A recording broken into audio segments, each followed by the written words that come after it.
കാപ്പി ആറ് തണുത്തല്ലോ. അയ്യോ, ഞാൻ കാര്യം മറന്നുപോയി. എല്ലാ കാര്യവും മറന്നു. അത് ശരിയാണല്ലോ. ഇന്ന് നമ്മുടെ ആദ്യ രാത്രിയാ അല്ലയോ? അല്ല. മണി എത്രയെന്നറിയാമോ? 11. അതിന് നാളെ മണി 2 കഴിഞ്ഞു. അത്രയും ഇരുട്ടിയോ? ഇനി 2 പേജ് കൂടെ ഉള്ളൂ. അതോടെ തീർത്തിട്ട് ഞാൻ ഉടനെ വന്നേക്കാം. വരിക വേണ്ട, എനിക്ക് ഉറക്കം വരുന്നു. അത് ചുമ്മാതെ, അതെനക്ക് ഉറക്കം വരികയല്ല. അതെന്താ? ഞാൻ ഇറങ്ങാത്തോണ്ട്. ഞാൻ ഇറങ്ങി കാണിക്കട്ടെ? സന്തോഷം.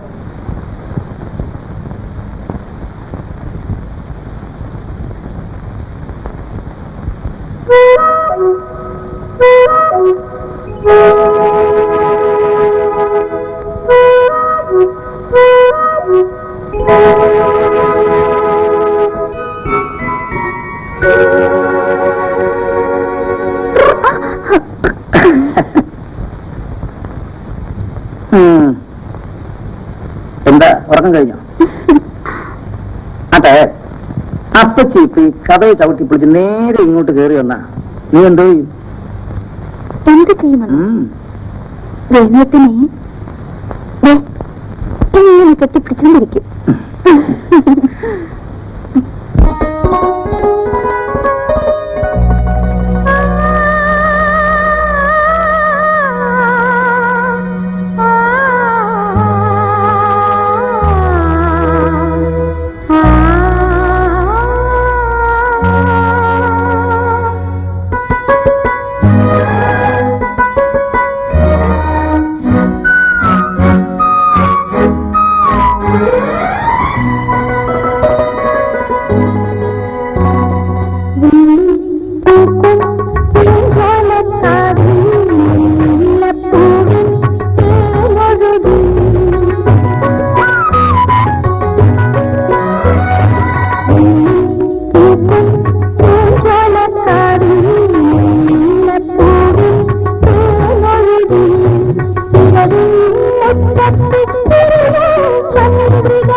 ഇളമറിമാളികളിൽ ജ്ഞാനത്തിനത്തിൽ മംഗല്യരാകും രഹസ്യം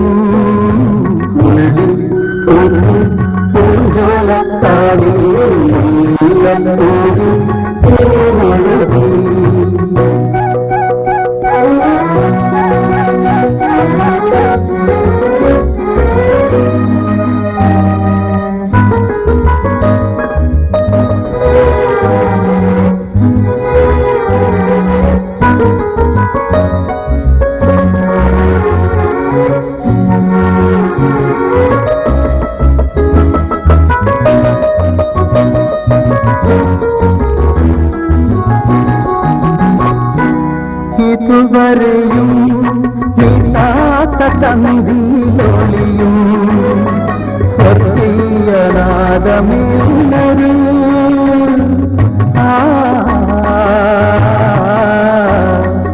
ഇതുവരെയും നീട്ടാത്ത തന്തിയിലൊളിയും സ്വർഗീയനാദമേനൊരു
ഇളമറിമാൻമിഴികളിൽ നാണത്തിന്നീണത്തിൽ മംഗല്യരാവിന്ദ സത്യം ഉള്ളിൽ ഉള്ളിൽ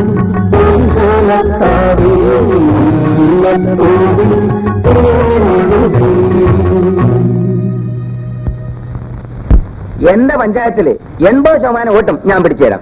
പക്ഷേ അവരൊക്കെ കടലിൽ പോകുന്നവരാ. അപ്പോൾ അവർ തിരിച്ച് കരയിൽ കയറിയാലേ വോട്ട് കിട്ടത്തുള്ളൂ എന്നാണോ? എന്നല്ല, അവർക്ക് എന്തെങ്കിലും നക്കാപ്പിച്ചു കൊടുക്കണം. നക്കാപ്പിച്ചെന്ന് പറഞ്ഞാൽ ആളൊന്നും ഓരോ കൊടുത്താൽ മതിയോ? ആ റേറ്റ് തന്റെ പഞ്ചായത്തില്ല. ഒരു വോട്ട് കുറഞ്ഞ 100 രൂപ വെക്കണം, ഇല്ലെങ്കിൽ വേറെ ആളെ നോക്ക്. പണത്തിന്റെ കാര്യത്തിൽ നിങ്ങൾ ബുദ്ധിമുട്ടണ്ട. ഇഷ്ടം പോലെ കാശ് നേതാവിന്റെ കയ്യിൽ കൊടുത്തിട്ടുണ്ട്, വാങ്ങിക്കൂ. പതിവിൻപടി ഇത്തവണയും എന്റെ പഞ്ചായത്തിലെ മഹിളാ പ്രവർത്തനത്തിന് നേതാവിന്റെ ഭാര്യ തന്നെ വേണം. ഏത് പാതിരാത്രി എന്ന് വിളിച്ചാലും ഞാൻ വരാം. ആശാൻ ഇറങ്ങുമല്ലേ? എന്താ വലിയ ആലോചന? ഒരു ശവം കിട്ടാൻ വഴിയുണ്ടോ എന്ന് ഞാൻ ആലോചിക്കുകയാണ്. ശവമോ? അതെന്തിനാ? എടാ അപ്പനെ, തിരഞ്ഞെടുപ്പ് ചൂട് പിടിച്ചു വരുമ്പോ ഒരു ശവം കിട്ടണം. എതിർ പാർട്ടിക്കാരെ തല്ലിക്കൊന്നു പ്രകടനം നടത്തണം. ഒരു വിലാപയാത്ര, ഒരു പ്രതിഷേധ യോഗം, എതിർ സ്ഥാനാർത്ഥിയുടെ കച്ചവടം ക്ലോസ്. ചേട്ടന്റെ ഈ ശവപരിപാടിക്ക് എന്ത് ചെലവ് വരും? അതിപ്പോ ശവത്തിന്റെ വലിപ്പ് ചെറുപ്പം പോലെ ഇരിക്കും.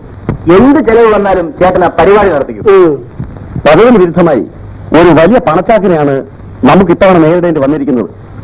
അതുകൊണ്ട് നമ്മുടെ അണികളിലുള്ളവരെ അവർ വിലയ്ക്ക് വാങ്ങാതിരിക്കാൻ നാം പ്രത്യേകം ശ്രദ്ധിക്കണം. മിസ്റ്റർ കുര്യാക്കോസ്, അങ്ങനെ പണത്തിന്റെ പിറകെ വാലാട്ടിക്കൊണ്ട് പോകാൻ നമ്മളുടെ ആളുകൾ ആരും കിട്ടത്തില്ല. എന്നാലും അതൊന്ന് പ്രത്യേകം ശ്രദ്ധിക്കണമെന്ന് സഖാവ് പറഞ്ഞതേ ഉള്ളൂ. ഇനി എന്തൊക്കെയാണ് നമ്മൾ ചെയ്യേണ്ടത്? ഇലക്ഷൻ പ്രവർത്തനം നമുക്ക് പുത്തിരിയല്ലല്ലോ. ആ വേണു, പ്രത്യേകിച്ച് വല്ലതും പറയാനുണ്ടോ? നമ്മുടെ സാമ്പത്തിക നില നിങ്ങൾക്ക് എല്ലാവർക്കും അറിയാമല്ലോ.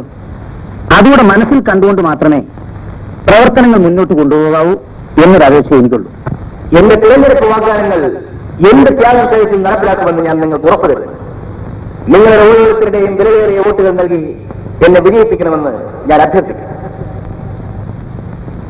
സ്ഥാനാർത്ഥിക്കും എനിക്കും വളരെയേറെ യോഗങ്ങളിൽ സംബന്ധിക്കാറുള്ളതുകൊണ്ട് ഞങ്ങളെ പോകാൻ അനുവദിക്കണം. അടുത്തതായി ശ്രീ രഞ്ജുനാഥപിള്ളയും ശ്രീമതി ഗീതയും നിങ്ങളോട് സംസാരിക്കുന്നതായിരിക്കും.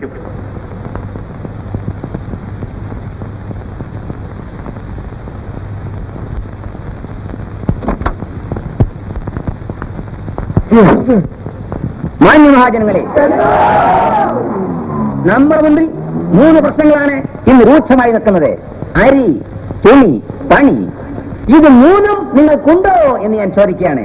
അത് പോകട്ടെ, ഈ രാജ്യത്ത് നല്ല റോഡുകളുണ്ട്, പാലങ്ങളുണ്ട്, മരങ്ങളുണ്ട്. എന്റെ പ്രസംഗം കേൾക്കാൻ നിങ്ങൾക്ക് ഇഷ്ടമല്ലെന്ന് എനിക്കറിയാം.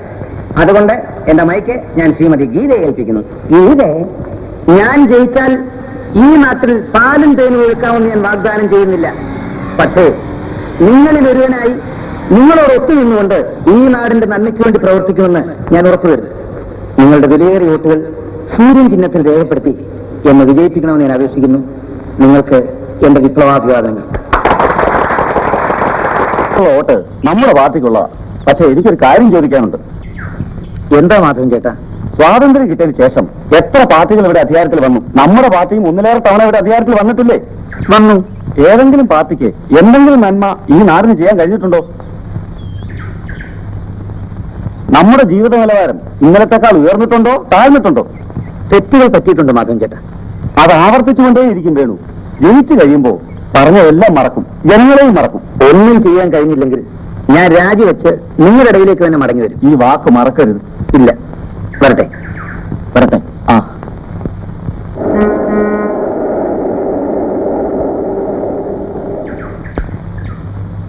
ഇതേ നമുക്ക് ഇവിടെ കൂടെ കയറിയിട്ട് ഹോട്ടലിലേക്ക് പോവാം. അയ്യോ, ഇനി അറിയുന്നവരെവിടെ ഉള്ളവരൊക്കെ നമ്മൾ ഇലക്ഷൻ പ്രചരണത്തിന് വന്നയാൾ വിചാരിക്കൂ എന്നെ വൈകിട്ട് വീട്ടിൽ കൊണ്ടാക്കണം. നേതാവിനെ പേടിച്ചാണ്. അയാളുടെ പോക്കിന് ഓട്ടാണ്. നീ വാ. നമസ്തേ. നമസ്തേ. ഞങ്ങൾ വോട്ട് ചോദിക്കാൻ വന്നയാ. കഴിഞ്ഞ തവണ വടിയായിരുന്ന അടയാളമെങ്കിൽ ഇത്തവണ കൊടയാ. കൊടയോ? ചേട്ടൻ എന്താ താടി വളർത്തിയിരിക്കുന്നേ? ജോലിക്ക് പോകുന്നുണ്ടോ? ചേട്ടാ, കൊട ജയിച്ചാൽ 18ാം പടി റോഡിടിക്കാം. അടുത്ത തവണ സുഖമായി സൈക്കിളിൽ കളിക്കുവാ. നമ്മുടെ സ്ഥാനാർത്ഥി നല്ല സൗകര്യമുള്ള ആളാ. ചേട്ടന് പണം വല്ലതും?